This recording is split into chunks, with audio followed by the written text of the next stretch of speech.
Bon dia a tothom.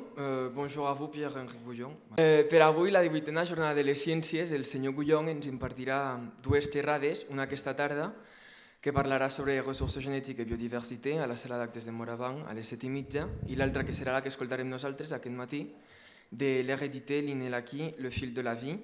I durant aquesta conferència el senyor Gullon ens explicarà la diferència que hi ha entre innat i adquirit. Doncs el nostre invitat ha consagrat la seva vida a la biodiversitat i a l'ecologia, però també és enginyer, també és pensador, ha sigut professor a l'Agroparistec i a Sciences Po i ha estat escollit per formar l'Acadèmia Europea a Londres. Però podríem resumir les seves ponències a una frase d'un cèlebre autor francès del segle XVI, Rabelais, qui va dir «Sciences sans conscience n'est que ruine de l'âme», o com diria el senyor Gullon, «Progrès tècnic sans progrès social et moral n'est que ruine de la société».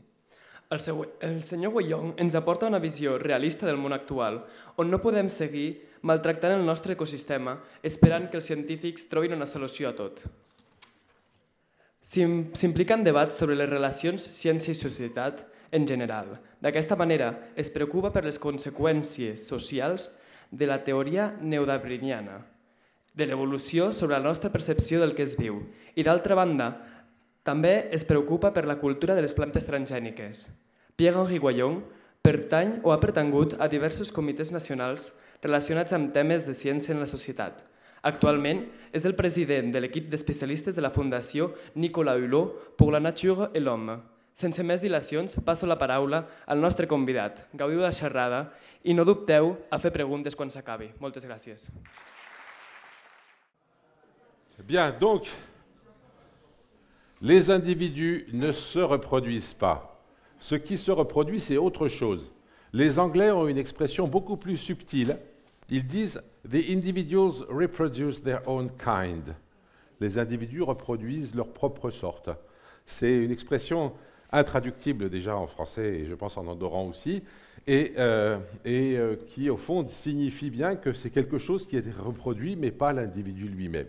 On va revenir là-dessus parce que c'est au centre de la question de l'hérédité. Bon, je passe là-dessus. Mais je voudrais tout de suite vous prévenir que les questions d'hérédité sont lourdement chargées sur le plan politique. Pour vous expliquer ça, je vais prendre un exemple tout à fait français, à partir de deux personnages assez connus en France. À gauche, alors ils sont à l'envers, je vous préviens. À gauche, un homme de droite, Nicolas Sarkozy, qui était donc à l'époque de cette histoire candidat à l'élection présidentielle. À droite, un philosophe de gauche qui s'appelle Michel Onfray. Voilà. Et un magazine français qui s'appelle Philosophie Magazine a proposé de réunir ces deux individus pour qu'ils discutent. Et le jeu consistait à ce qu'ils se battent.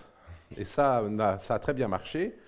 Très rapidement, ils en sont venus à se poser la question de savoir pourquoi il y avait des gens qui faisaient des choses pas bien. Et dans la discussion, Sarkozy, à un moment, dit « Il n'y a pas d'un côté des individus dangereux et de l'autre des innocents, non. Chaque homme est en lui-même porteur de beaucoup d'innocence et de danger. » Et Onfray répond « À mon sens, on ne naît ni bon ni mauvais, on le devient, car ce sont les circonstances qui fabriquent l'homme. » Ce sont les circonstances qui fabriquent l'homme. Alors Sarkozy lui demande « Mais que faites-vous de nos choix, de la liberté de chacun ?» Et Onfray répond qu'il ne donnerait pas une importance exagérée. Il y a beaucoup de choses que nous ne choisissons pas. Vous n'avez pas choisi votre sexualité parmi plusieurs formules, par exemple. Un pédophile non plus. Il n'a pas choisi un beau matin d'être attiré par les enfants. Pour autant, on ne naît pas homosexuel, ni hétérosexuel, ni pédophile. Et la phrase d'après, je voudrais que vous la notiez bien. Je pense que nous sommes façonnés non pas par nos gènes, mais par notre environnement, par les conditions familiales et socio-historiques dans lesquelles nous évoluons. Il y a deux choses très intéressantes dans cette phrase. Premièrement, vous avez un politicien et un philosophe qui discutent, et au bout de quelques minutes, ils en viennent à parler de gènes. Or, aucun des deux ne sait ce que c'est qu'un gène. Mais ils en ont tous les deux une perception. Et cette perception va être très différente selon qu'on est de gauche ou de droite. Et ça, c'est la deuxième chose que je voudrais que vous sachiez, c'est que cette phrase-là, c'est typiquement une phrase de quelqu'un de gauche. C'est-à-dire que les gènes ne sont pas importants. Ce qui nous conditionne, ce sont les conditions sociales et historiques. Les gens de gauche ont tendance à ne pas trouver que les gènes sont importants pour comprendre les humains. mais que ce qui est important, c'est de comprendre la société pour comprendre les humains. Et si vous avez en face de quelqu'un de gauche qui dit ça à quelqu'un de droite, eh bien, la personne de droite ne va pas être d'accord, et ça rate jamais. Là non plus, Sarkozy répond « Je ne suis pas d'accord avec vous, j'inclinerai pour ma part à penser qu'on est pédophile. Il y a des jeunes qui se suicident en France chaque année, ce n'est pas parce que leurs parents s'en sont mal occupés, mais parce que génétiquement, vous voyez, lui aussi, ils avaient une fragilité. Il y a des fumeurs qui attrapent des cancers, d'autres pas. Les premiers ont une faiblesse physiologique héréditaire. Les circonstances ne font pas tout, la part de l'inné est immense. » Vous voyez que dans la perception de l'hérédité, la question de savoir si une hérédité biologique est importante pour comprendre les humains ou non est une question scientifique, bien sûr, mais c'est aussi une question politique. Et que, en gros, les gènes, c'est de droite et l'environnement, c'est de gauche. Alors, c'est très, très pénible.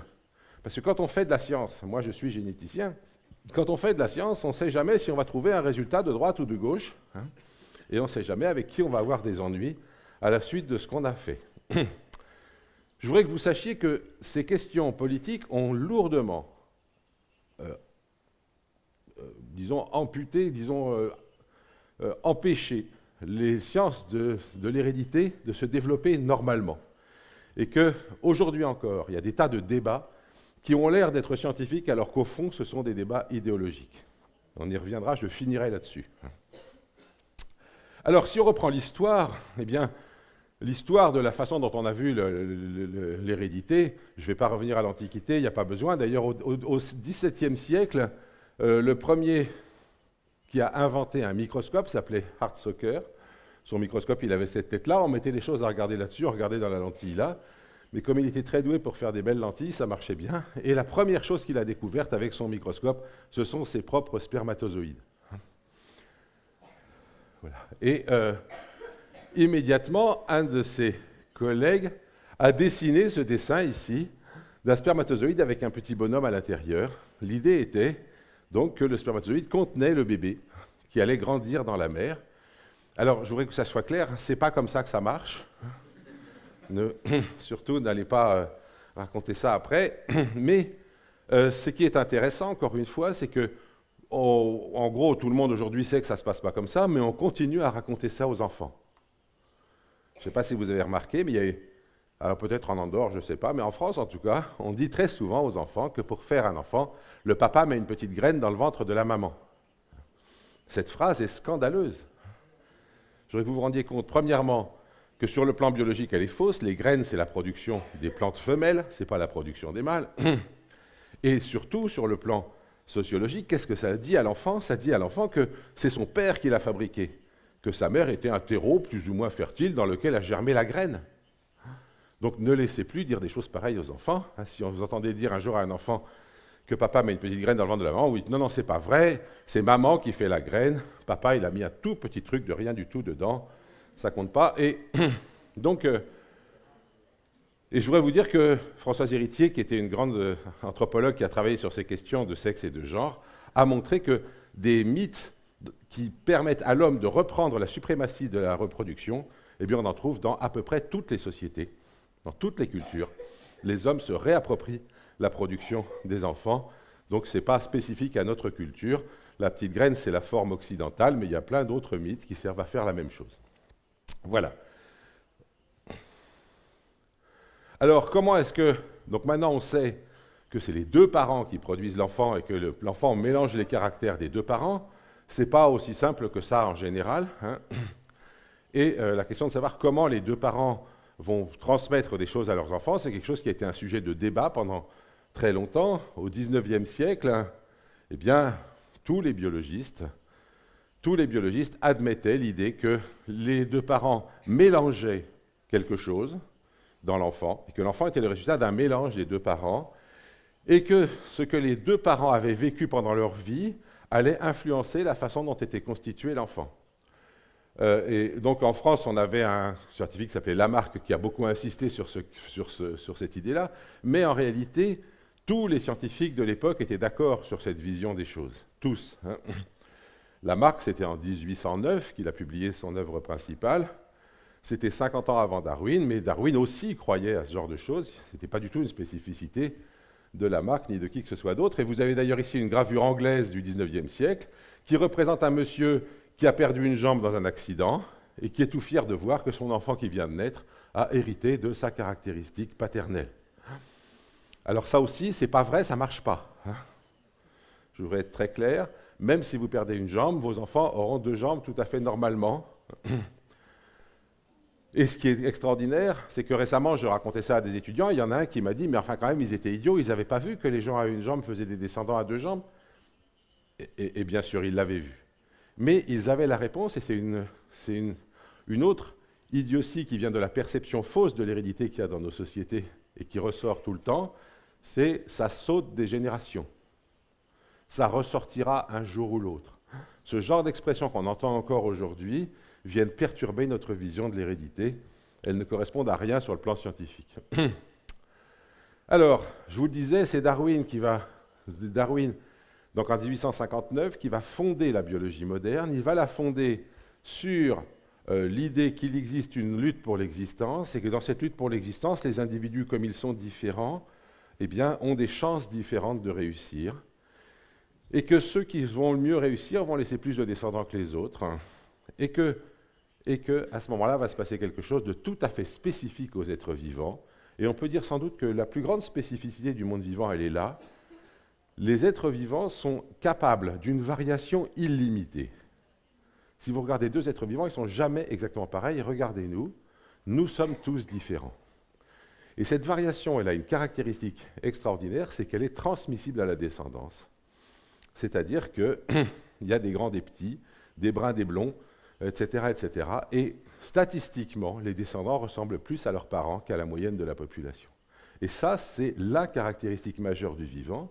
Et c'est ça sur lequel Darwin va insister, c'est ça qui crée la possibilité de la sélection naturelle.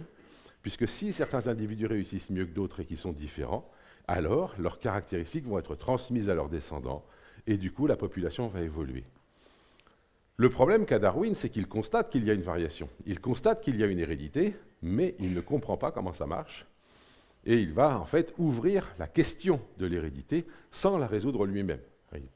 Il va résoudre beaucoup de questions, celle-là, c'est celle qu'il ne résoudra pas et qui est pourtant au centre de sa théorie.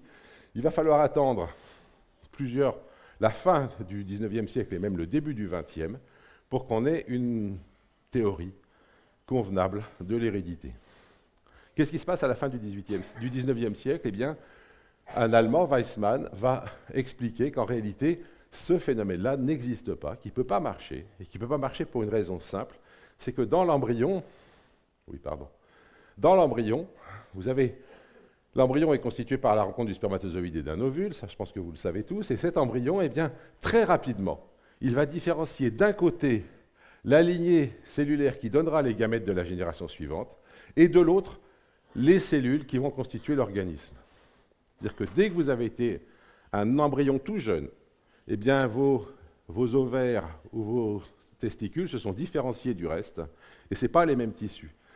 De ce fait, pour Weissmann, ce qui arrive à notre corps, qu'il va appeler le soma, ne peut pas être transmis par les gamètes, puisque le soma est séparé des gamètes dès le début du développement de l'embryon.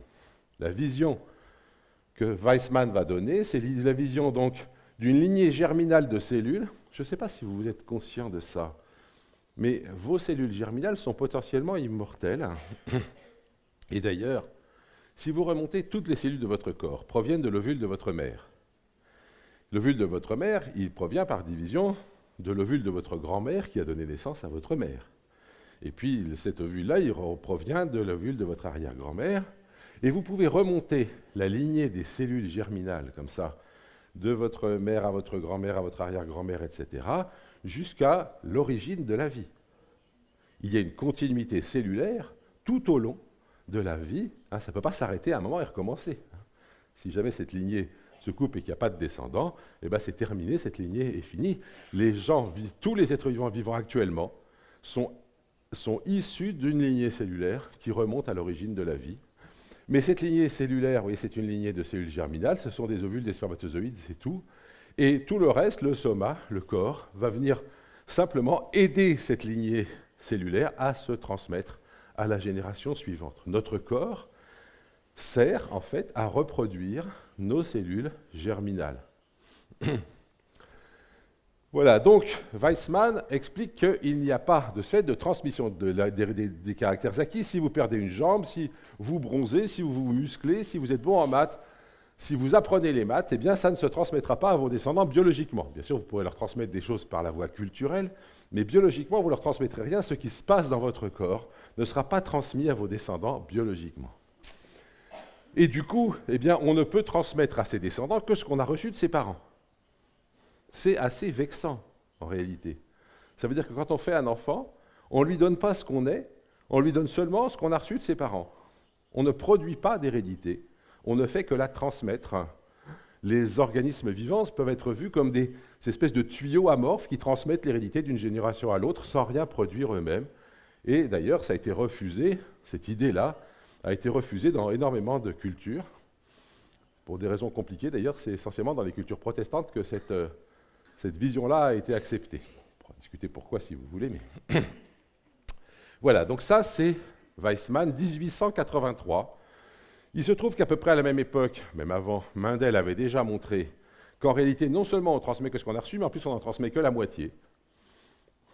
Alors ça, je pense que vous avez déjà dû voir ça dans vos études. Hein. Si jamais je croise deux plantes, une rouge, une blanche, eh bien, la plante rouge donne ce que Mendel appelait des facteurs rouges, la plante blanche donne des facteurs blancs, les hybrides possèdent à la fois rouge et blanc, et quand on croise les hybrides entre eux, eh bien les rouges et blancs se séparent, et du coup on va retrouver des plantes rouges comme celles de départ, des plantes blanches comme celles de départ, et puis encore des hybrides ici, en proportion un quart, un demi, un quart. Je pense que vous avez dû voir ça, et si vous ne l'avez pas vu, on ne va pas le faire en détail aujourd'hui. Ce que juste il faut retenir, c'est que Mendel donc, va dans le même sens que Weissmann, mais en disant qu'on n'en transmet que la moitié de ce qu'on a reçu de ses parents à chaque génération. Et ça paraît tellement incroyable à l'époque que personne ne va croire Mendel. Mendel est oublié. Il publie ça en 1865 et ça sera retrouvé en 1900. Mais jusqu'à 1900, on va oublier les résultats de Mendel. Mais aujourd'hui, bien sûr, on sait que c'est comme ça, effectivement, que se transmettent les informations génétiques. Il va falloir attendre 1906 pour qu'une nouvelle science de l'hérédité voit le jour, fondée sur les travaux de Mendel, et cette science, elle s'appelle donc la génétique. La génétique, donc, c'est une science qui a un tout petit peu plus d'un siècle. Ça peut vous paraître très très vieux, mais en fait, en termes d'avancement des idées, c'est très très court, un siècle. On n'a pas le temps d'absorber beaucoup de choses à partir de là. Et une fois qu'on a la génétique, on va pouvoir revoir un petit peu tout ce qu'on sait sur les êtres vivants. Je pense que ça, vous l'avez vu aussi, je ne vais pas y revenir longuement.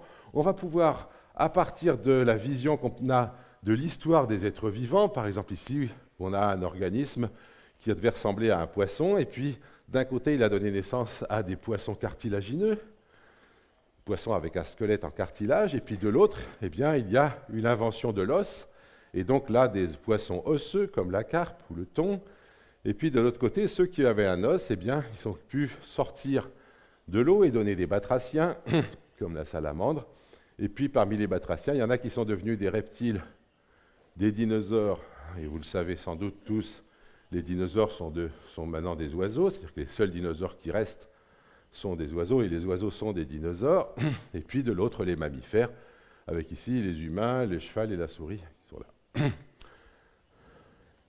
Et on peut regarder les différences génétiques entre ces différentes espèces. Je ne vais pas insister là-dessus, ce n'est pas le sujet. Ce que je voudrais que vous sachiez, c'est qu'à maintenant, aujourd'hui, les biologistes n'arrêtent pas de regarder le monde vivant de cette façon-là. De regarder, donc ici, c'est des nombres de différences dans le gène de l'hémoglobine. Hein. Il y a 18 différences entre un homme et un cheval, 16 différences entre un homme et une souris, 79 différences entre un homme et un requin, etc. Et on va regarder le nombre de différences, les différences entre les gènes de ces différents organismes.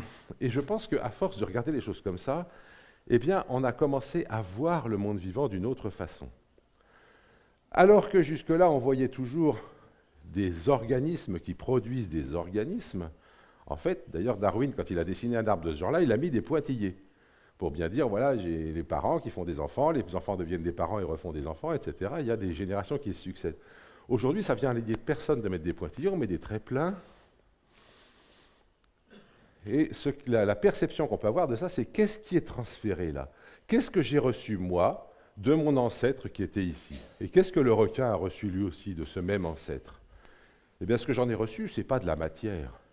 Je n'ai pas un seul atome en commun avec mon ancêtre là. Ce que j'en ai reçu, c'est ce qui est conservé au cours de l'évolution. et donc ce sur quoi peut agir la sélection naturelle de Darwin, eh bien c'est une information. Ce qui se transmet le long des lignes, c'est de l'information génétique. En réalité, nous sommes des organismes, nos parents aussi, nos enfants aussi, mais à travers ces organismes, une information s'est transmise qui persiste au cours des temps, qui se transforme et qui va effectivement se retrouver, ce qui fait que je peux comparer les gènes d'un requin et d'un humain. C'est le fait qu'il y a beaucoup de similitudes entre les gènes d'un requin et d'un humain, et justement parce que c'est la même information qui s'est transmise pour fabriquer d'un côté un requin, de l'autre un humain. Et donc le résultat, c'est qu'on s'est rendu compte que toute l'histoire de la vie, c'est l'histoire d'une information génétique qui s'est transmise au cours des temps, et qui s'est transmise de telle façon que quand elle se reproduisait bien, eh bien elle envahissait les populations, et donc toutes les formes vivantes actuelles sont celles qui possèdent les gènes qui se sont le mieux reproduits au cours du temps. Les organismes actuels, au fond, ne sont pas les organismes les mieux possibles pour eux-mêmes. Ils sont les organismes les mieux possibles pour reproduire leur information génétique. On peut dire que les individus vivants sont des artifices inventés par les gènes pour se reproduire. C'est une manière un peu provocante de dire les choses, mais qui dit bien ce qu'elle veut dire. C'est-à-dire que si jamais une caractéristique existe chez un être vivant, pour l'expliquer, il faut expliquer en quoi cette caractéristique a permis de mieux transmettre les gènes. Ça explique pourquoi on vieillit, pourquoi on meurt, pourquoi on est programmé pour mourir. Si c'est comme ça que les gènes sont le mieux reproduits, eh ben, ça expliquera le résultat. Dire que les êtres vivants sont les produits de l'activité de leurs gènes, enfin de la sélection sur leurs gènes au cours du temps, c'est évidemment très dangereux sur le plan politique. Vous vous souvenez, hein? Et tout ça pose des tas de problèmes. Oh, mince. Et d'ailleurs, l'un des premiers scientifiques qui s'est occupé de ces questions d'hérédité s'appelait Galton, c'était un cousin de Darwin, et en même temps qu'il étudiait l'hérédité, eh bien, il a proposé de lancer une nouvelle science qu'il a appelée l'eugénique. L'eugénique, il l'a définie comme l'étude des méthode sous contrôle social qui améliore ou détériore les qualités raciales des futures générations, que ce soit physiquement ou mentalement. Ça, c'était en 1880 et quelques. Mais une fois que la génétique a bien démarré en 1906 et que la génétique et le darwinisme se sont réunis, eh bien, dans les années 1920, eh bien, l'eugénisme va démarrer à fond dans certains pays, comme les États-Unis. Aux États-Unis, là, je vais vous présenter quelques images qui viennent des États-Unis parce qu'il y a beaucoup de travaux historiques qui ont été faits sur la question là-bas. L'eugénique va être présenté comme l'autodirection de l'évolution humaine. On nous dit que comme un arbre, elle tire son matériel de beaucoup de sources et les organise en une entité harmonieuse. Hein, les sources, bien sûr, c'est la génétique, l'anthropologie, les statistiques, et puis tout le reste. Hein. On va faire converger toutes ces sciences vers un grand dessein, la prise en main de l'évolution humaine. Alors, je n'ai pas le temps de développer ça, mais je voudrais vous dire que cette idée de convergence est en train de revenir à la mode actuellement avec un nouveau truc qui s'appelle le transhumanisme. Si vous en avez jamais entendu parler, renseignez-vous, parce que ça pourrait concerner lourdement vos générations. Le genre d'erreur qu'on a faite à cette époque-là est en train d'être refaite. Alors, la Société américaine d'eugénique va se développer. Les dirigeants de cette société, il y a Mendel, pardon, pas Mendel, il était mort lui, mais Morgan, donc, qui était le grand généticien de l'époque, celui qui a découvert la théorie chromosomique de l'hérédité. Il y avait Alexander Graham Bell, qui avait inventé le téléphone. Qu'est-ce que ça lui donne comme capacité pour y connaître quelque chose en hérédité? Rien. Mais c'est un phénomène très courant. Au nom du progrès, quand les biologistes veulent faire une imbécilité, les physiciens les aident souvent. Donc ça, c'est un sujet qu'on ne développera pas non plus aujourd'hui, mais les scientifiques se mettent souvent d'accord au nom du progrès pour faire des choses qui ne sont pas vraiment des choses recommandables. Et c'est ce qu'on va voir ce coup-là. Alors là, en revanche, lui, Davenport, c'est le patron de l'Institut de Long Island qui travaille sur l'eugénique, et cet institut va se poser la question de l'hérédité des tares. Pourquoi y a-t-il des individus tarés dans la société? C'est une question qu'on peut se poser. C'est un peu la question que se posait Sarkozy et Onfray tout à l'heure. Hein. Et la réponse, eh bien, ils vont la trouver dans les registres des églises. Ils vont aller chercher les ratés de la société. Ils vont prendre les fous dans les asiles de fous, les pauvres, les criminels dans les prisons, et puis ils vont chercher leur hérédité. Ils vont remonter leurs ancêtres. Puis de temps en temps, ils trouvent un ancêtre intéressant, ils redescendent pour trouver tous ses descendants. Un de leurs grands succès, ça a été Adadjouk qui vivait en 1740. Ils ont retrouvé 92% de ses descendants, 64 sont des débiles mentaux, 174 des pervers sexuels, 196 des illégitimes, c'est-à-dire des nés hors mariage, je ne sais pas combien il y en a dans la salle, mais à l'époque c'était grave, 142 des pauvres et 77 des criminels et meurtriers. Ce genre de résultat va permettre aux eugénistes de montrer que la reproduction de ce genre de personnes est catastrophique pour la société. Et du coup, eh bien, pourquoi est-ce que c'est catastrophique et pourquoi il n'y a pas de solution? Parce que pour nos eugénistes, toutes ces caractéristiques sont héritées génétiquement. Là, ça, c'est un pédigré avec 4 générations, la grand-mère, la mère, la fille et le petit-fils, là, et vous voyez un gène qui se transmet d'une génération à l'autre dans cette famille, et ce gène détermine le fait d'être illégitime, c'est-à-dire d'être né hors mariage. Bon, attendez, ça non plus, c'est pas vrai, hein, mais c'est ce qu'on racontait à l'époque. Donc, puisque c'est génétique, il n'y a pas de solution. La grande presse va se saisir de la question. Vous avez ici, donc, dans le Sunday Oregonian, qui est un journal qui aujourd'hui encore, tous les gens en Oregon lisent le dimanche, eh bien, vous avez donc Carl et Anna. Alors, quelles sont les légendes? En noir, c'est les normaux. En rouge, c'est les débiles mentaux mis à l'asile. En bleu, c'est les débiles mentaux pas mis à l'asile. Alors, vous voyez deux débiles qui font une fille normale qui épouse un type normal. Malheureusement, on ne sait rien sur leurs 15 enfants. Et puis, deux filles qui sont toutes les deux débiles, qui vont avoir des maris avec qui elles vont faire des enfants débiles. Vous voyez que c'est une catastrophe, hein. On n'aurait jamais dû laisser Carl et Anna faire ces enfants, puisque c'est très mauvais pour la société que tout ça ait été produit. Voilà ce qu'on raconte à l'époque. La société aux USA, donc, il va y avoir des lois eugéniques qui vont être promulguées dans les années 1920, 1930. Au 1er janvier 1935, la plupart des États ont adopté des lois eugénistes et on a déjà stérilisé 21 539 personnes pour cause de mauvais gènes. Les gens qui sont supposés avoir des mauvais gènes sont stérilisés à cette époque aux États-Unis. Il y aura des procès. Par exemple, les dames Buck qui ne veulent pas être stérilisées, ça ira jusqu'à la Cour suprême américaine qui va conclure 3 générations d'imbéciles, c'est assez. Et on les stérilise. Oui, le niveau des arguments n'était pas très scientifique. On estime qu'on a stérilisé environ 65 000 personnes sur le territoire américain à l'époque. En Scandinavie, c'est encore plus proportionnellement, en Suisse aussi. Nos pays, à l'époque, n'avaient pas encore accepté la génétique et donc ont été très peu impactés par ces pratiques. Mais évidemment, le pays champion du monde, ça a été l'Allemagne, dans les années 1920-1930, où pareil, on expliquait que les ratés étaient un fardeau pour les gens normaux et qu'il fallait donc éliminer tous les ratés. Et vous savez jusqu'où ça ira, jusqu'au camp d'extermination. La génétique a fait partie des fondements théoriques du nazisme, il ne faut pas l'oublier. Et il y a des généticiens anglais qui ont écrit que l'arrivée de Hitler au pouvoir était le premier succès politique de la génétique. Donc quand je vous parlais de liaison entre la politique et la génétique, c'est une liaison extrêmement forte, extrêmement enracinée historiquement, et évidemment qui pose un problème. Vous voyez que les débuts de la génétique ont été extrêmement difficiles, durs, de la façon dont ça s'est passé.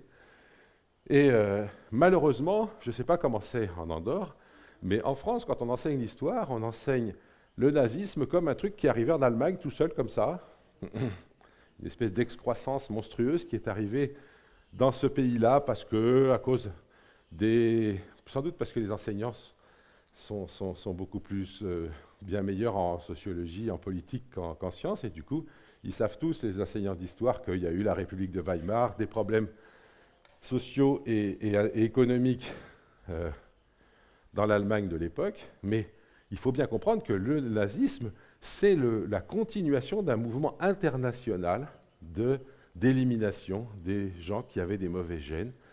Et donc, effectivement, vous savez, on a bien sûr décidé que les juifs étaient génétiquement mauvais, mais il n'y avait pas que les juifs, il y avait aussi les homosexuels, etc. etc. Voilà. Tout ça ne va s'arrêter que progressivement après Nuremberg. Nuremberg, donc le grand procès dans lequel on va condamner les dirigeants nazis et dans lequel on va affirmer que on ne peut pas attenter à la dignité humaine sans commettre un crime contre l'humanité, et que ça c'est tellement grave que rien ne peut l'excuser, pas même le progrès. Je voudrais qu'on va y revenir. Alors tant qu'à faire, sachez que de l'autre côté du rideau de fer, en Russie, en URSS, mais en Russie d'abord, eh bien, vous avez un grand généticien qui s'appelait Vavilov, qui a étudié les ressources génétiques des plantes, etc. Et ce grand généticien avait été à la tête d'une école. Malheureusement pour lui, un idéologue, je crois que la pile ne doit plus être très bonne là, non ? Un idéologue va prendre le pouvoir et va convaincre Staline et les soviets que la génétique est de droite et que donc elle est incompatible avec le marxisme. Et tous les généticiens soviétiques ont été mis en prison et sont morts en prison. Vavilov est mort de faim en 1943 dans la prison de Saratov.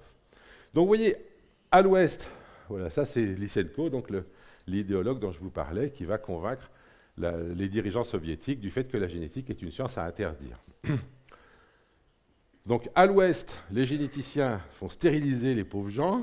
À l'est, les pauvres gens éliminent tous les généticiens. Vous voyez que les débuts de la génétique sur le plan idéologique ont été extrêmement durs, et évidemment, il ne faut pas s'étonner, si ça continue. En France, par exemple, eh bien sûr, le Parti communiste de l'époque était extrêmement lié avec Staline, et l'un des plus grands dirigeants, qui s'appelait Aragon, du Parti communiste français, a écrit un texte de 40 pages pour condamner la génétique et défendre les folies de Lysenko. La théorie que proposait Lysenko était complètement folle, et donc il dit que la victoire de Lysenko était une victoire de la science, une victoire scientifique, le refus le plus éclatant de politiser les chromosomes. Vous voyez que justement cette politisation de la biologie a eu des effets extrêmement clairs. Donc au Parti communiste français, tous les généticiens ont été exclus, sauf ceux qui ont accepté d'abjurer la génétique. Voilà, donc un premier élément pour que vous voyez bien historiquement comment les choses se sont passées, comment la perception donc, de ces questions d'hérédité a donné dans les domaines politiques des effets extrêmement forts. Et pourtant, on aurait pu avoir quelque chose de plus mesuré si on avait été plus malin dans la manière de présenter les choses. Parce que dès les débuts de la génétique, en 1909, Johansen va montrer en étudiant la taille de haricots, alors c'est des expériences un petit peu compliquées, donc je ne vais pas les détailler, mais il va montrer que donc il mesure des haricots, il y en a des gros et des petits, il va regarder la distribution, il montre qu'il s'agit d'une loi normale. Et surtout, ce qu'il va montrer, c'est que dans la variation de taille des haricots, il y a deux éléments qui entrent en compte. D'une part, les différences génétiques, les différences transmissibles à la descendance, et d'autre part, des différences non génétiques, dont il va décider qu'elles sont dues à l'environnement. Alors ça, on va longuement revenir là-dessus. Tout être vivant, en réalité, va pouvoir dépendre de ses gènes et de son environnement, et toutes les variations qu'on observe dans une population sont liées à la fois à des variations génétiques et environnementales. Si vous comprenez bien ça, eh bien la liaison entre les gènes et la politique devient quasi nulle. Alors si vous croyez que c'est que les gènes, bah évidemment que vous allez être de droite, parce que ça veut dire que la seule manière de vous débarrasser des gens qui sont mauvais, c'est de les tuer. Et si jamais ou de les stériliser, ou en tout cas, bon, bref, Et si jamais vous êtes de gauche, vous pensez que c'est que l'environnement qui joue, et du coup, bah, évidemment, il faut changer l'environnement pour changer la façon dont les gens sont constitués. Donc, ce que Johansen va introduire, c'est l'idée, et les mots, il va dire que le phénotype, c'est-à-dire ce que je vois d'un individu, c'est le résultat de l'interaction entre son génotype et son environnement. Bon. Donc, on a chacun un génotype, les gènes qu'on a dans soi, on a chacun vécu dans un environnement donné, et ça nous fabrique tel qu'on est. Certains caractères, alors attention, ce que je vais pouvoir regarder, on va y revenir, c'est exclusivement les variations de ce phénotype. Certains caractères sont essentiellement variables à cause de variations génétiques. Par exemple, le fait de pouvoir mettre la langue en tuyau, comme ça. Voilà. Vous savez le faire, vous ne savez pas le faire. Si vous savez. Non, vous n'y arrivez pas? Voilà, très bien. Ouais, bravo. Et ceux qui n'y arrivent pas, alors vous essayez ou pas? Ben, si vous essayez et que vous n'y arrivez vraiment pas, c'est que vous n'avez pas le gène. Et si vous n'avez pas le gène, vous n'y arriverez pas. Il n'y a rien à faire. Hein. Évidemment, il faut quand même essayer pour le savoir si on y arrive. Mais alors, on peut aussi retourner la langue. Bon, ça, c'est plus compliqué. Voilà. On peut la mettre en trèfle. Alors là, il y en a sûrement 5 ou 6 dans la salle qui savent le faire. Mais comme ça. Ah, vous avez déjà essayé ça? J'en vois qui essayent dur, mais ça n'a pas l'air de marcher. Hein. Bon, en réalité, c'est assez étonnant, mais il y a plein de trucs qu'on peut faire ou qu'on ne peut pas faire avec sa langue.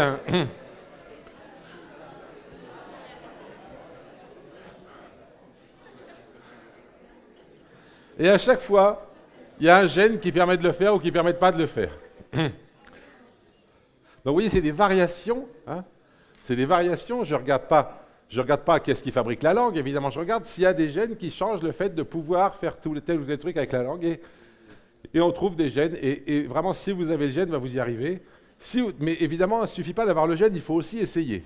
L'autre jour, j'ai eu l'agréable surprise de faire un cours comme ça à des étudiants. Et tout d'un coup, il y a une étudiante qui a fait la langue en trèfle. Elle a dit qu'elle n'avait jamais essayé, donc elle ne savait pas qu'elle avait le gène. Quoi. Évidemment, vous ne le saurez pas tant que vous n'essayerez pas. Voilà, donc ça, c'est des caractères qui sont largement, dont les variations sont essentiellement dues à des variations génétiques. Hein. Mais il y a aussi des variations qui sont essentiellement dues à des variations environnementales. Par exemple, l'accent londonien. Le fait d'avoir, ou l'accent madrilène si vous préférez, hein, enfin bref, l'accent de n'importe où. Mais eh bien, c'est un accent. Si vous avez l'accent londonien, c'est que vous êtes né à Londres, ça n'a rien à voir avec vos gènes. Hein. C'est exclusivement l'environnement qui détermine ça. Il y a un autre cas un peu plus difficile à comprendre, c'est le nombre de jambes chez les humains. Il y a des humains qui ont 2 jambes, des humains qui n'en ont qu'une et des humains qui en ont 0. Hein, on les appelle des unijambistes ou des cul-de-jatte. Pour ceux qui... Les autres, on ne les appelle pas parce qu'on trouve ça normal. Bon. Alors évidemment, ça peut prendre des formes diverses et effectivement, un unijambiste, vous savez qu'il y a une cul-de-jatte d'ailleurs très célèbre, hein, qui est donc une dame qui a perdu ses 2 jambes, mais qui est top modèle, parce que grâce à ça, elle peut changer la longueur de ses jambes comme elle veut, etc. Or, tous les cas où les individus n'ont pas de jambes sont dus à des accidents, soit après la naissance, soit avant la naissance. Mais il n'y a pas de gène de ça. Donc les variations du nombre de jambes chez les humains sont exclusivement dues à des variations environnementales. Il n'y a pas de variation génétique là-dessus. Donc, en termes de génétique, comme je regarde toujours les causes des variations, et bien en termes de génétique, le nombre de jambes chez l'homme est déterminé par l'environnement, pas par les gènes. C'est clair ça? Parce que ce que je regarde, c'est les variations. Bien sûr que les gènes ont quelque chose à voir dans le fait qu'en général, on a 2 jambes. Mais comme ils ne sont pas variables et que ce que je regarde, c'est les variations, eh bien, le nombre de jambes, en réalité, je ne devrais jamais dire le nombre de jambes est déterminé par, je devrais dire la variation du nombre de jambes est déterminée par la variation des gènes ou de l'environnement. Mais on enlève toujours le mot variation. Mais faites attention, en génétique, c'est toujours ça qu'on fait. Quand je dis que la couleur de l'œil est déterminée par un gène, ce n'est pas la couleur de l'œil qui est déterminée par le gène, c'est la variation de la couleur de l'œil dans la population que je regarde. Je vais revenir longuement là-dessus parce que c'est important. Comprenez bien tout ça, on parle de perception aujourd'hui, mais vous voyez qu'il s'agit d'un sujet très chaud, qui est l'hérédité. Qu'est-ce que j'ai hérité de mes parents? Qu'est-ce que je transmets à mes descendants? Quelles sont les caractéristiques sociales qui vont agir sur telle ou telle chose? Et là-dedans, eh bien, on emploie un vocabulaire complètement délirant qui ne dit pas vraiment ce qu'il devrait dire. Voilà. Bon, on a vu qu'il y avait des caractères qui étaient essentiellement déterminés par des variations, dont les variations sont essentiellement déterminées par des variations des gènes, d'autres caractères dont les variations sont essentiellement déterminées par des variations de l'environnement, mais dans la plupart des cas, eh bien, ce n'est pas du tout comme ça. Il y a les 2 qui varient, et les 2 variations vont toutes les 2 interagir.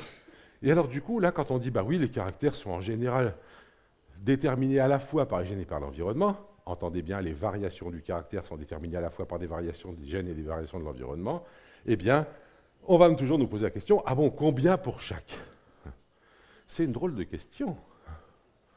Qu'est-ce que ça veut dire combien pour chaque? Moi, sans gènes, j'existe pas, sans environnement non plus. Donc, il faut 100% de gènes et 100% d'environnement pour faire un individu. Seulement, ça a quand même un sens. Alors, j'ai cherché des manières d'exprimer ça. Un jour, je regardais une course de moto à la télévision et à la fin, le commentateur demande au gagnant quelle est la part de la moto et la part du pilote dans la victoire. Je dis, c'est intéressant, qu'est-ce qu'il va raconter? Il répond 50-50. Je dis, qu'est-ce que ça veut dire? Il pense que sans la moto, il avait 2 fois moins de chances de gagner, et la moto sans lui aussi. Qu'est-ce que ça veut dire 50-50 pour le pilote et la moto? Il faut un pilote et une moto, non? Alors en réalité, effectivement, on ne peut pas répondre pour les courses de moto, mais on peut répondre pour certaines compétitions de concours hippiques, de saut d'obstacles. Il existe des compétitions de saut d'obstacles dans lesquelles 4 cavaliers viennent, chacun avec son cheval, et ils vont chacun faire le parcours, mais une fois qu'ils ont fini, eh bien, ils échangent de cheval, et ils recommencent 4 fois. Ce qui fait qu'à la fin, chaque cavalier a essayé chaque cheval, et chaque cheval a essayé chaque cavalier. Alors imaginez que je trouve ça.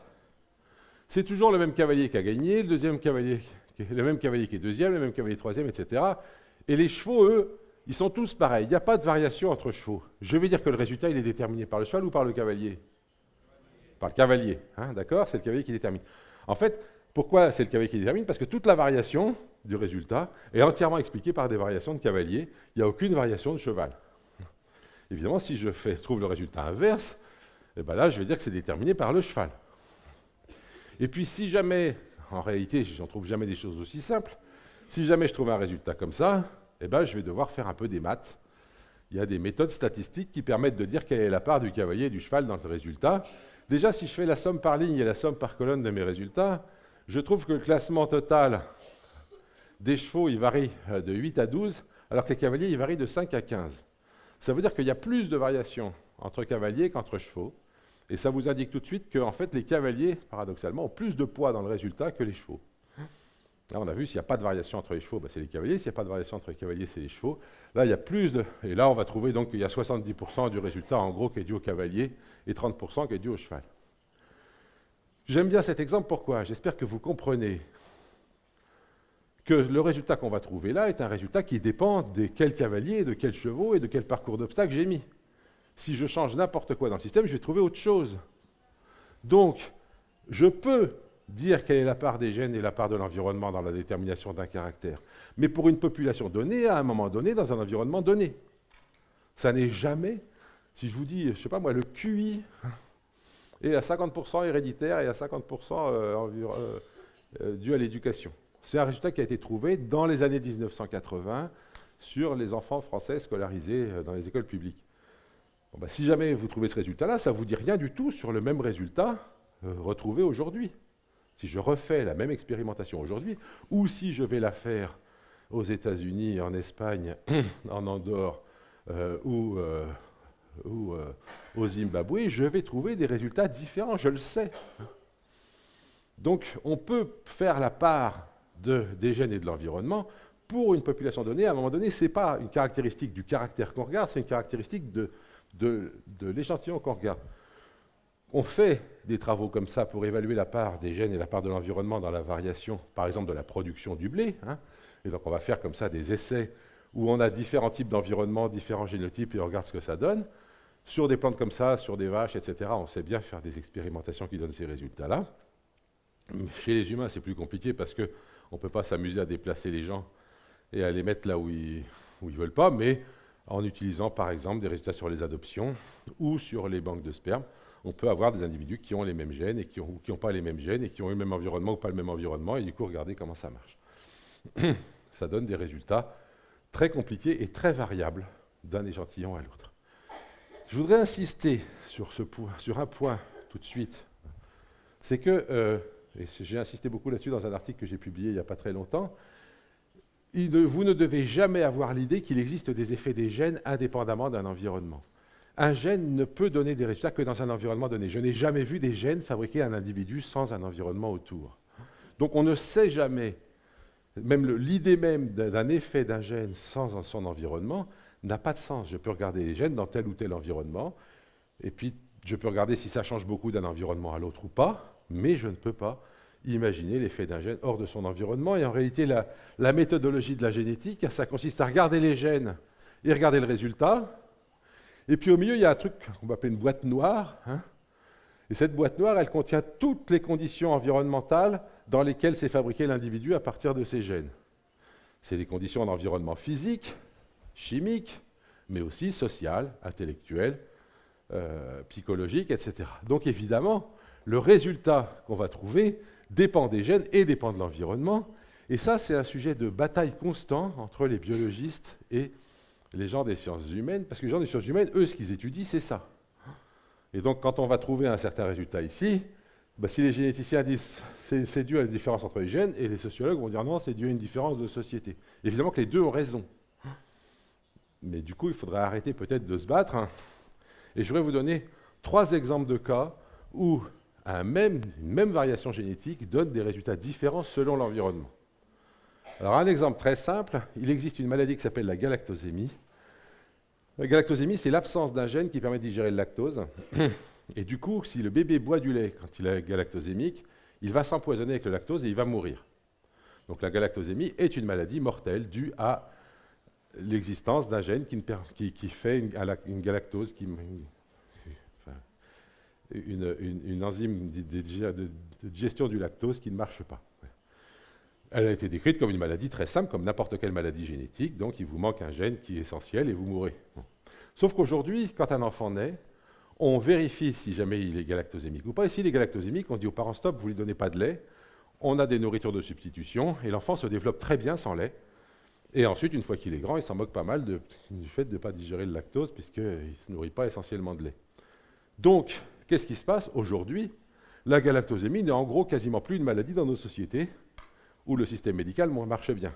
Là où ça reste une maladie mortelle, c'est dans les pays où il n'y a pas de système médical puissant qui puisse faire ce test aux enfants dès la naissance. Donc en réalité, aujourd'hui, cette maladie dépend beaucoup de l'environnement. Selon que je n'ai ici ou au milieu de la brousse du Burkina Faso, eh bien ici, ça ne me fera rien du tout d'être galactosémique, d'avoir ce gène, et au milieu de la brousse, ça me fera mourir. Donc vous voyez qu'un même gène peut avoir des effets différents selon dans quel environnement on est. Deuxième exemple, il y a de plus en plus d'obèses dans nos sociétés. On trouve des gènes dits d'obésité. C'est des gènes qui font que les individus qui possèdent ces gènes-là ont plus de chances d'être obèses que les individus qui n'ont pas ces gènes-là. Mais les ancêtres de ces gens-là n'étaient pas obèses.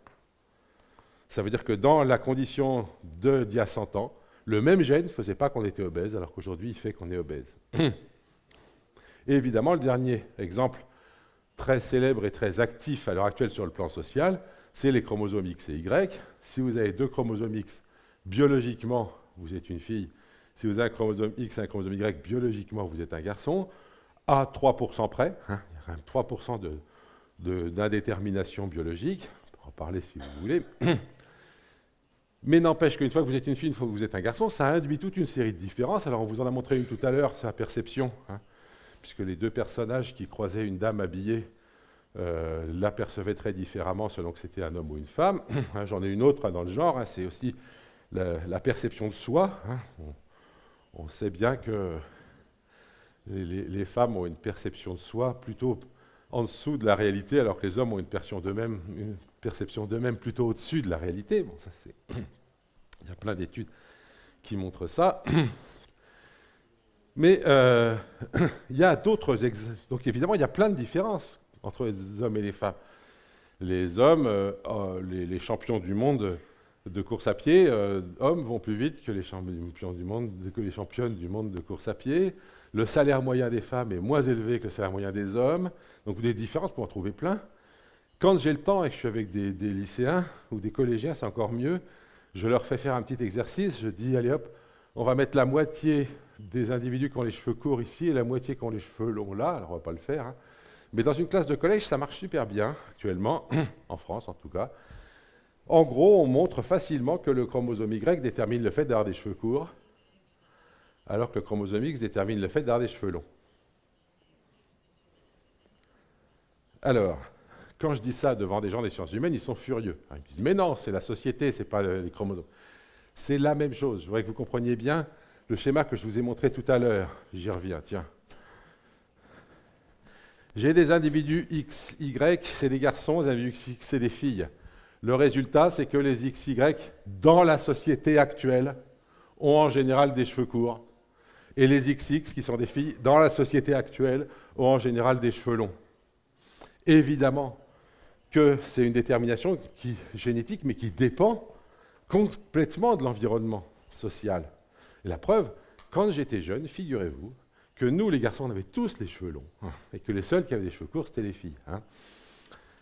Voilà, donc, c'est pas clair ce que je vous dis là? Donc vous voyez que, bien sûr que la différence de départ, elle est génétique, mais après, c'est l'environnement qui va faire que cette différence génétique a tel ou tel effet sur la façon dont les individus se comportent, et du coup, bien sûr, qui va faire que le genre n'est pas superposable directement au sexe, puisqu'il dépend de tous ces facteurs sociaux et environnementaux. Et bien sûr, il faut insister là-dessus.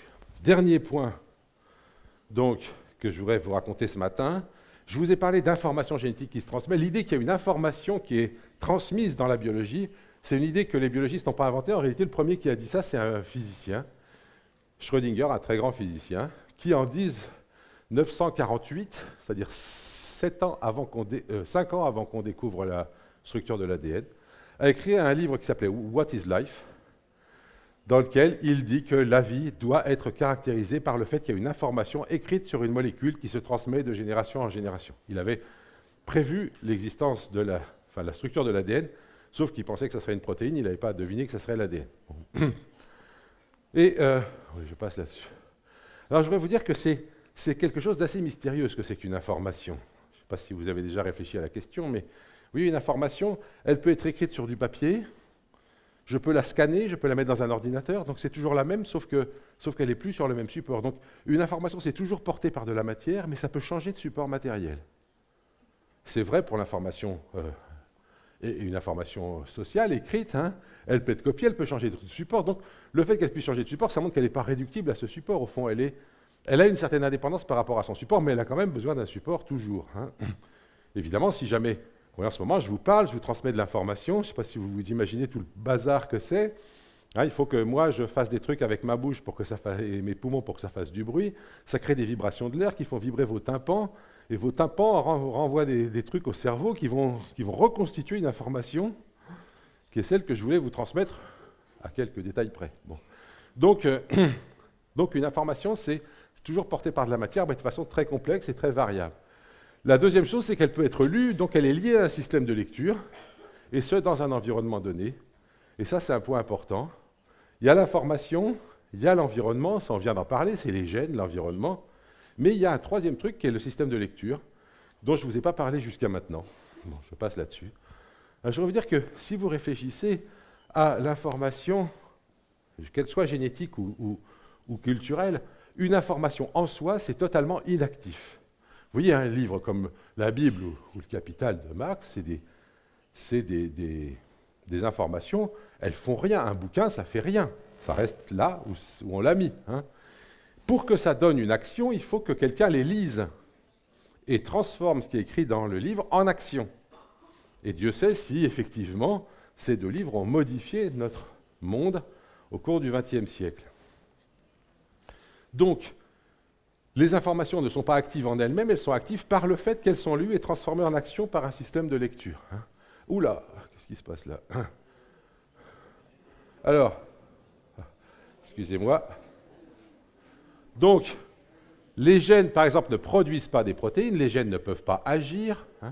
Les gènes vont être lus par un système de lecture dans notre organisme. Le système de lecture, ce sont nos cellules, c'est tout notre organisme. Et ce système de lecture va lire les gènes de façon à produire des protéines. On sait comment. Et je voudrais vous dire que des gènes produisent des protéines, c'est aussi bête que de dire qu'une recette de tarte aux pommes a fabriqué une tarte aux pommes. Une recette de tarte aux pommes ne fabrique jamais de tarte aux pommes.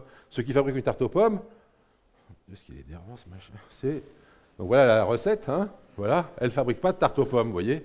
Mais un cuisinier va pouvoir, avec la recette, faire une tarte aux pommes. Et ce, dans une cuisine donnée. Et la tarte aux pommes finale, elle va dépendre de la recette, du cuisinier et de l'environnement. Ça va, c'est clair ça? Recette, cuisinier, environnement. Eh bien, pareil pour nous. Nous avons des gènes, nous avons une information génétique. Cette information génétique, elle est lue par tout un système moléculaire dont je vous passerai les détails, mais qu'on connaît très bien aujourd'hui avec un code génétique, etc. Et ça va permettre progressivement de fabriquer un embryon, un fœtus.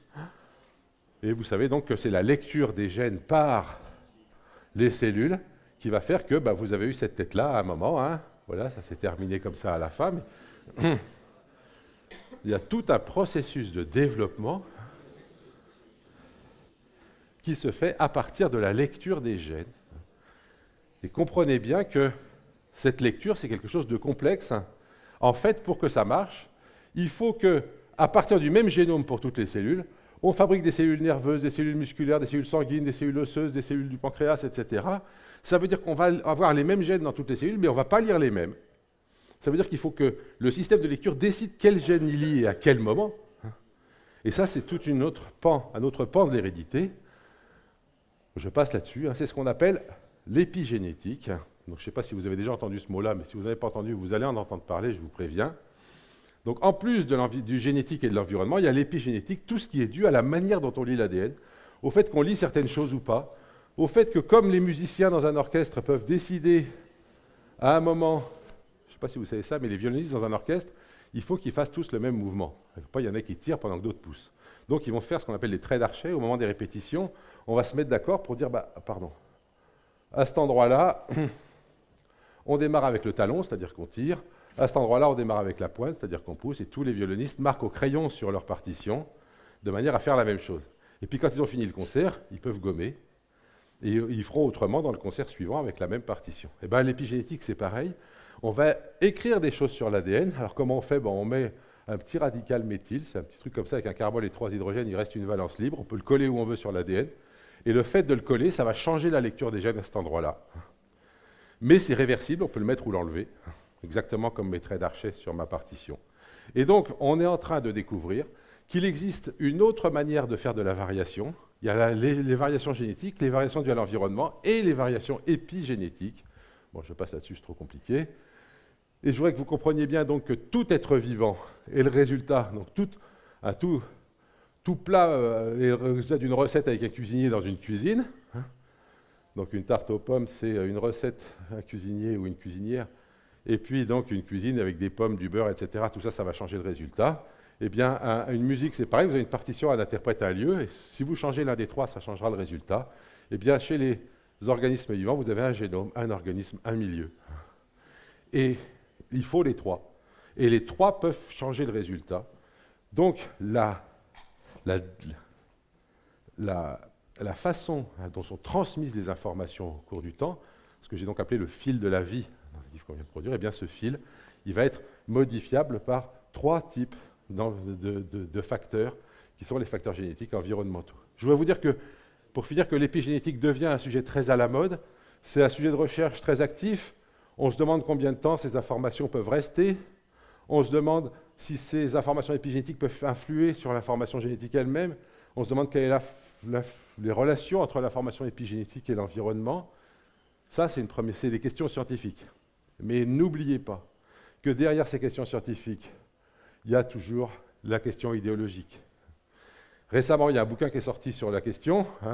On était plusieurs auteurs sur ça s'appelle La révolution épigénétique. Et crac, l'éditeur a mis « Votre mode de vie compte plus que votre hérédité ». Vous voyez, c'était un éditeur de gauche. Vous voyez ? Et évidemment, l'épigénétique, c'est aussi un programme idéologique. Ça permet de se débarrasser des gènes politiquement gênants, de rendre l'hérédité plus réversible. Je vous ai dit que c'était vexant tout à l'heure de ne pas produire nos descendants, de ne faire que transmettre de l'information. Grâce à l'épigénétique, on peut dire aux gens, non, finalement, vous influencez ce qui se passe chez vos enfants. Et ça, c'est beaucoup plus satisfaisant. On redonne la primauté à l'individu sur son hérédité. Et si vous regardez sur le web, vous allez trouver des trucs comme ça. Prenez le contrôle de votre ADN avec l'épigénétique. C'est de la folie pure et simple. Mais c'est ça qui fait que, pour une grande part, si l'épigénétique est très à la mode, c'est à cause de ça. Donc voilà, je voudrais que vous ayez compris aujourd'hui que étudier l'hérédité, c'est une chose qu'on peut faire avec des perceptions extrêmement différentes, que même la perception la plus scientifique est elle-même influencée par des perceptions idéologiques, et que du coup, eh bien, vous, j'espère qu'il y en a parmi vous qui feront de la science plus tard, je voudrais que vous restiez toujours conscient du fait que votre perception de scientifique, elle est aussi influencée par des perceptions sociales, idéologiques et politiques. Je vous remercie. Molt bé. Moltes gràcies al doctor Gulló per l'excel·lent presentació que ens ha fet, amb exemples molt clars i contundents. M'han demanat de deixar una estona per fer algunes preguntes. Bonjour monsieur. Bonjour. Merci d'abord pour votre présentation. Je m'appelle Pélé Adeyac, je fais partie du lycée Comte de Foix en première S. Tout d'abord, je voudrais vous demander quels impacts actuels ont les actions de l'homme sur l'environnement et sur la manière dont il peut se reproduire. Voilà. Oui, ben, est-ce que ça marche ce micro là? Oui. Oui. Donc, alors je ne vais pas vous parler des actions de l'homme sur l'environnement en général, parce que là ça serait trop long, et puis d'ailleurs c'est le sujet de la conférence de ce soir, un peu sur la biodiversité, mais je vais vous parler des influences de l'homme sur l'environnement tel qu'il influe sur le développement des organismes. Et il y a plusieurs choses à dire. La première, c'est que, évidemment, les humains sont une espèce qui a développé une transmission d'informations culturelles très forte, aussi forte que l'information génétique. Et du coup, notre capacité à modifier notre environnement est énorme par rapport à celle des autres espèces. Toutes les espèces modifient leur environnement, mais les humains beaucoup plus que les autres. Et que du coup, évidemment, nous sommes d'autant plus responsables de ce que nous faisons par rapport à l'environnement en général. Ça, c'est un premier point.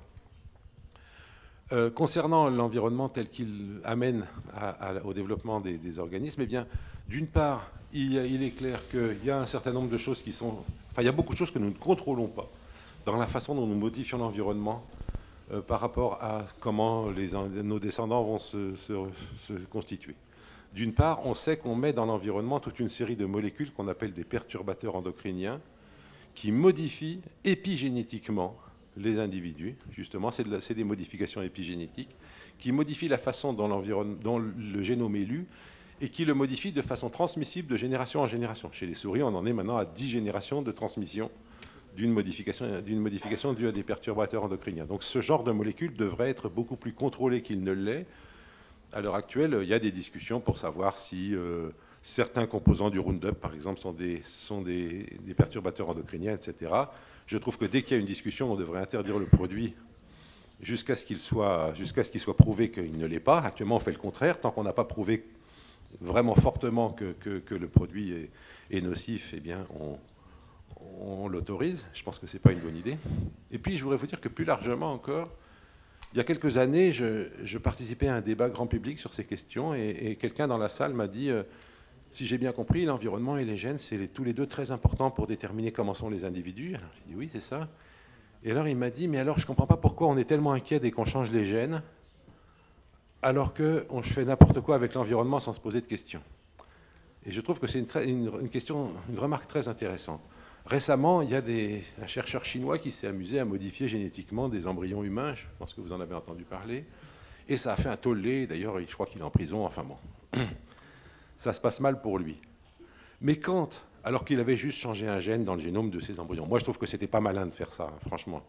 Mais au fond, ce qu'il a fait est sûrement beaucoup moins grave que ce qu'on fait en mettant des téléphones portables et des tablettes dans les mains de tout petits enfants qui vont passer des heures et des heures sur les écrans. Tout le monde sait que cette manière-là de changer l'environnement des enfants est très mauvaise pour le développement intellectuel de l'enfant, et on le fait quand même. Donc je pense que nous contrôlons vraiment pas assez notre environnement. Nous avons un environnement très changeant, et nous contrôlons extrêmement peu la façon dont il évolue par rapport à la façon dont les générations futures se développent. Voilà ce que vous voulez.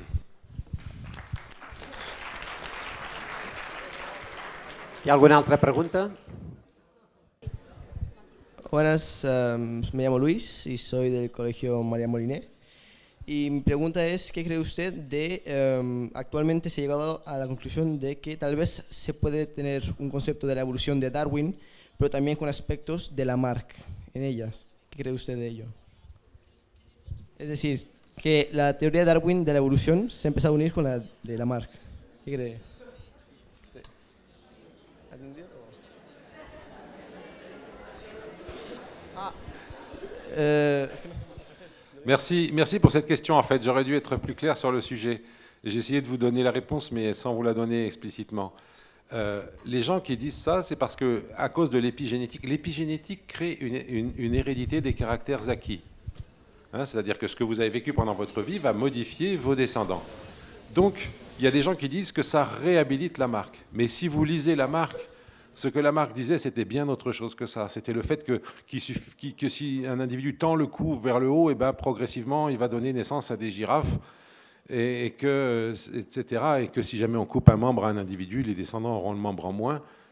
La vision de la marque de l'hérédité des caractères acquis est une vision qui est toujours aussi fausse aujourd'hui qu'elle l'était à l'époque. Mais surtout, l'erreur qu'il y a dans ce que vous venez de me dire, je pense que ce n'est pas vous qui l'avez inventé, hein, je ne sais pas qui vous l'a dit, c'est de penser que Darwin pensait qu'il n'y avait pas d'hérédité des caractères acquis. Ceci est faux. Darwin croyait à l'hérédité des caractères acquis comme tout le monde au XIXe siècle.